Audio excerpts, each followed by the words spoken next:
Welcome to Constellations, the podcast from Kratos, where leaders discuss what's coming next in satellites and space.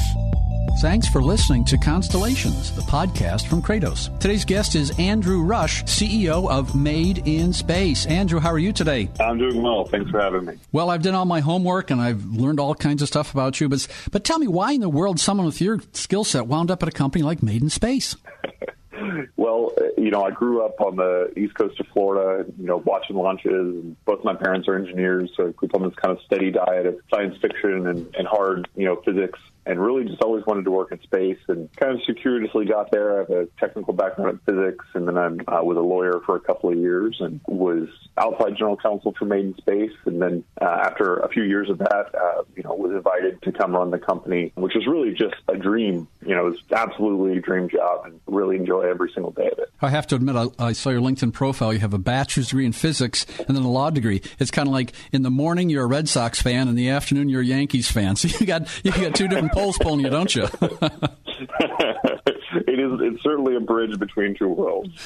Well, what I want to know is, how'd you get so much ink? Here it is. I see articles about you in Forbes. I get to see articles about you in Scientific American. I mean, these are pretty well-known publications, and they write about some of the innovations that your company has. I mean, that's a great story to tell, isn't it? Yeah, I feel really, really, really fortunate to lead an incredibly brilliant team, and we're accomplishing real things, making real progress in this emerging area of in-space manufacturing, whether it's building the first 3D printers to operating in space, or successfully manufacturing extended structures in a thermal vacuum chamber that simulates the environment of low Earth orbit, or miniaturizing a fiber draw tower and then putting that on the space station to manufacture this really exotic optical fiber called Z-Bland there. So we've got a lot of stuff going on especially for a small company, and we're fortunate that it gets a little bit of attention. Great.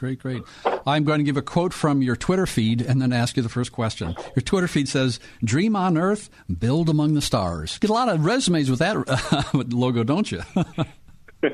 Yeah. No, that really crystallizes what we're going after as a group, what our big goals are, that we view, manufacturing in space as a fundamental, shift in the way that humanity is interacting with its environment. We view manufacturing in space as that real driver to get people into space, living and working sustainably there. Which, like a lot of other companies in the industry, is a huge motivator for us at Made in Space. So I did my research this morning. I got up early. I went to Google Trends and typed in 3D printers, and then I saw it started 2004, and then it had a big bump right in 2012. So tell us how 3D printers interacts with your company and when your company started, please.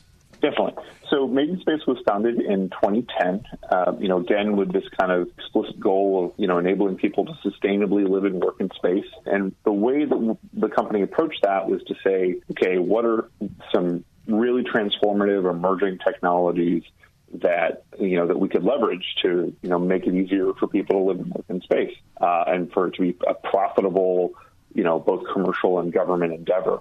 3D printing is a relatively old technology, but had started getting a lot of attention, in kind of smaller niches in 2010. And, as we've progressed, it's obviously gotten a lot more attention. It's kind of, on the tip of everyone's tongues now from a emerging, interesting manufacturing technology.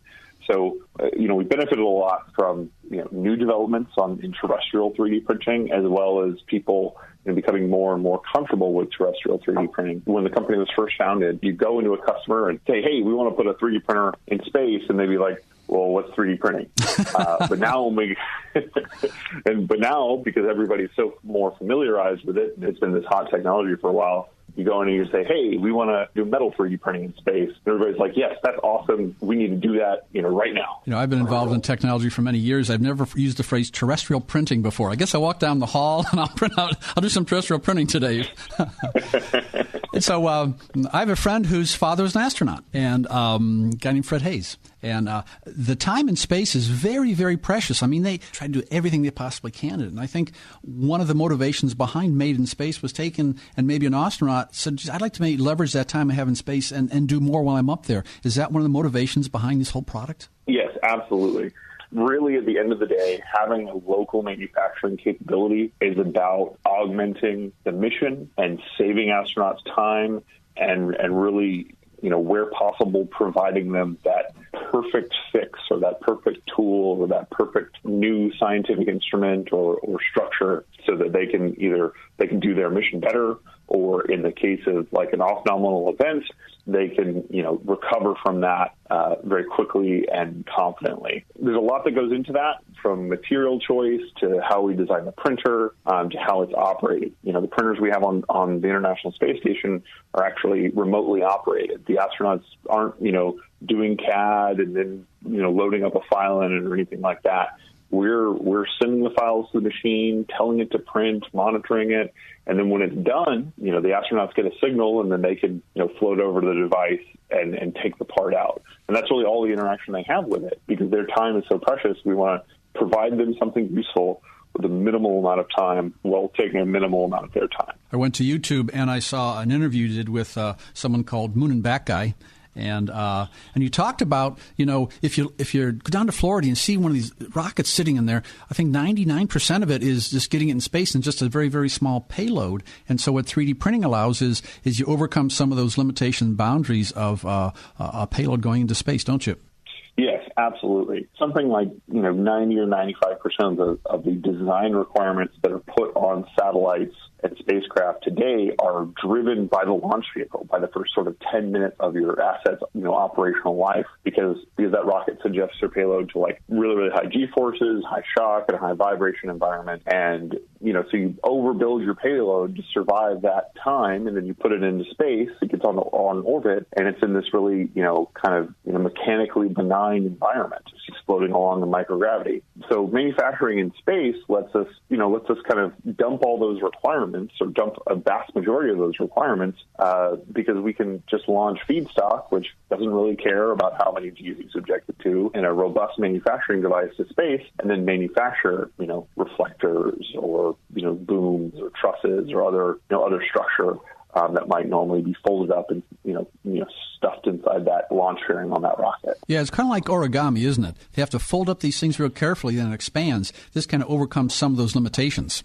Exactly. The ability, and that just opens up the design space so much. Like when you think about what are our jobs as engineers and scientists, like our jobs are to optimize for the problem set that we have, or find a solution and optimize that solution. So if we can manufacture in space, we can create structures that could only support themselves in zero gravity and are really optimized for that operating environment, rather than sort of origami folding something up to survive the delivery mechanism. I'm going to make up a silly story, then turn the table. So I'm circling the Earth, and I need a 9/16 wrench. I forgot to pack one.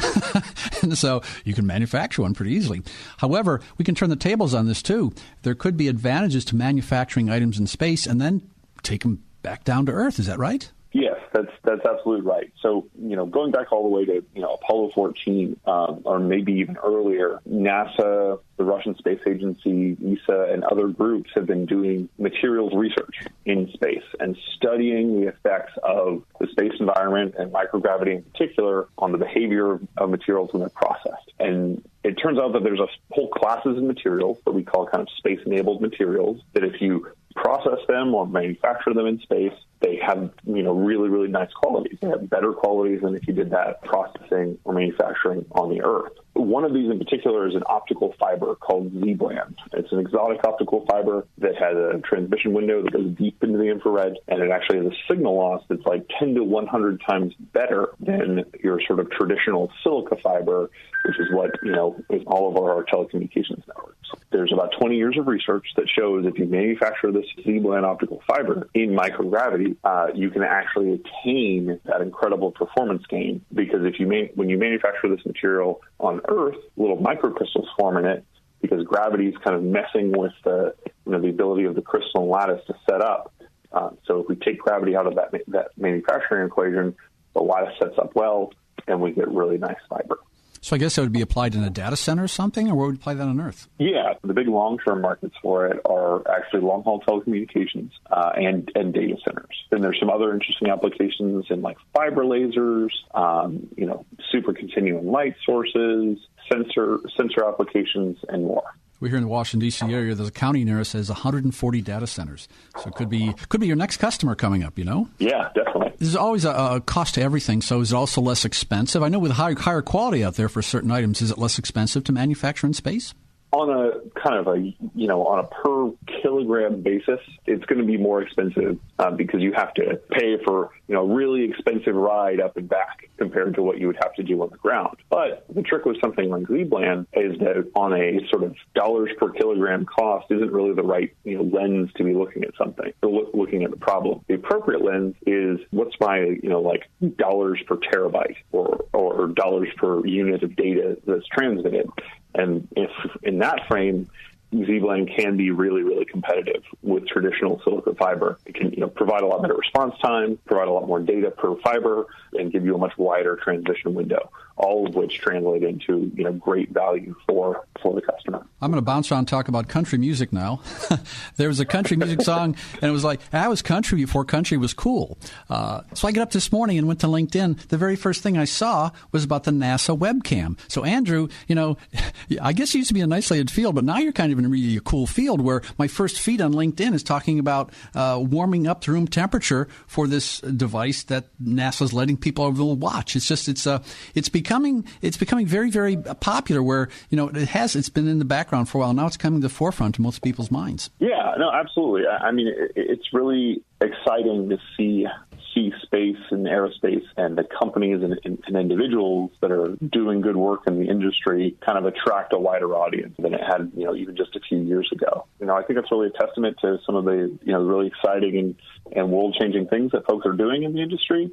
And, hopefully we can kind of keep up that excitement and keep delivering on, as an industry, as well as individual companies and people, keep delivering on the things that we say we're going to do. I'd rather talk about country music, but I got to use a real serious phrase here that the engineers are really going to love. It's called Extended Structure Additive Manufacturing Machine. Boy, that's going to impress somebody, huh? So what do these fancy words mean anyway? So we call it ESAM. Much better. Yeah. So ESAM is a technology that we've actually been developing, for about 6 or 7 years. It's an additive manufacturing device that's able to manufacture structure that's much larger than the device itself. And this is a really key innovation because if you think about, when you think about a 3D printer, the image that probably pops into your head is like a box that chunks out, things that are smaller than itself. So like a box that manufactures smaller boxes. And most 3D printers that are that configuration are super useful. But we probably aren't going to launch like a 50-meter aside 3D printer to space and then manufacture like 20-meter reflectors. Yeah. What we really want to do is launch something that's like carry-on luggage size to space and have that create, a 20-meter reflector. We want to launch something small that manufactures something much larger than itself. And that's really what ESAM is and what it does. Now, it's able to manufacture things that are indefinitely long and in at least one axis. It's just limited by the amount of feedstock that you feed it, and it's able to make really complex structures because it's an additive manufacturing machine. And if you couple that with robotics to manipulate the part as it's being manufactured, you can make a complex bulk structure using this technology. And so it is quite possible then, I'm just thinking out loud here, is that you could manufacture satellites from inside a satellite. And so it gives you all kinds of science fiction capabilities here, doesn't it?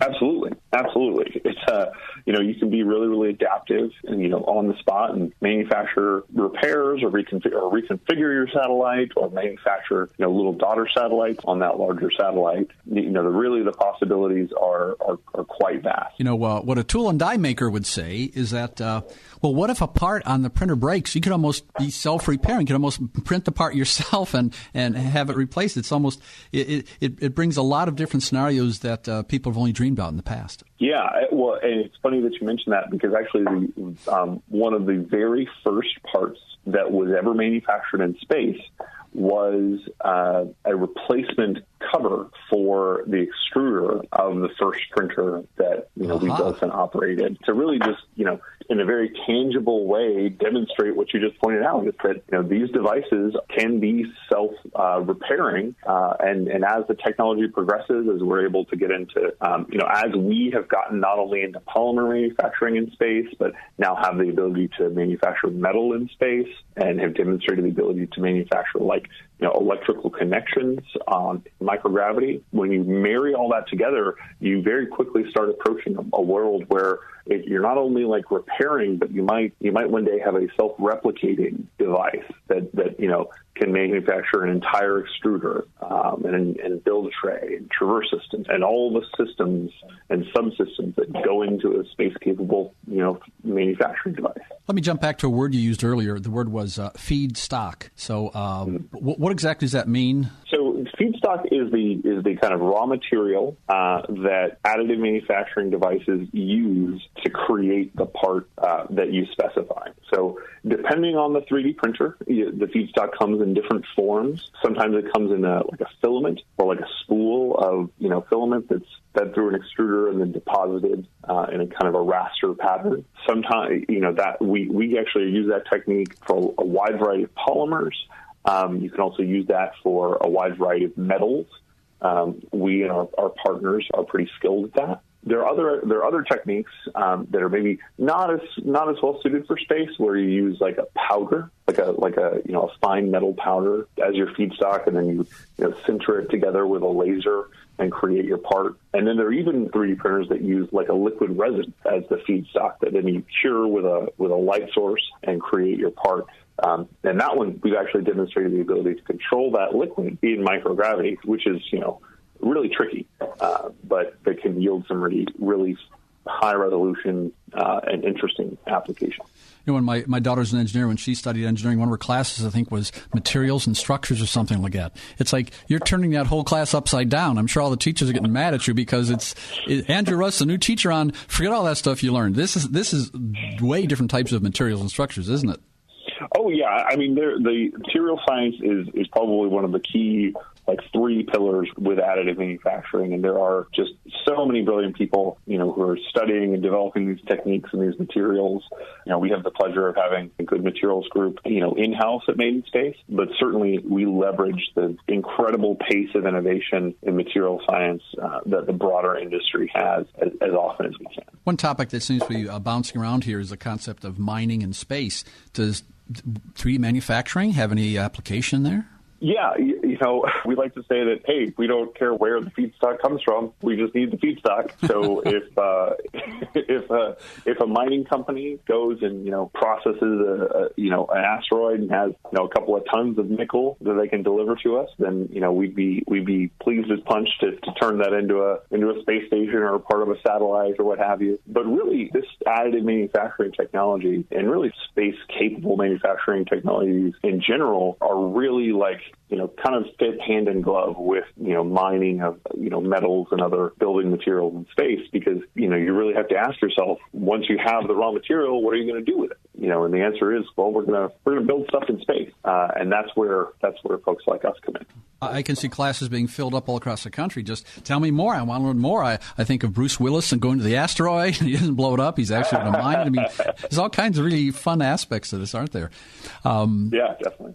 You sit around, talk with some young folks who talk about mining in space. They talk about IoT as well, Internet of Things. Where do you fit in the whole topic of IoT? Yeah, so 3D printing, additive manufacturing is often used to prototype, and over the next couple of years will likely be used to just straight up manufacture a wide variety of products, and many of those are going to be IoT products. So today we're using 3D printing to kind of prototype those things, and tomorrow we'll be using it to do direct manufacturing of those. We just have a couple minutes left here. I got to ask you the forward-thinking question. So let's say you can see into the future, and 10 years from now, 20 years from now, I mean, your kids, what are they going to be thinking about as far as manufacturing in space? I mean, I can't imagine some of the topics we even brought up today. Yeah, I really hope that, in 10 or 20 years, my children look up into space and say, well, there's a little commercial space station that people are, manufacturing high-value goods on, and there's another,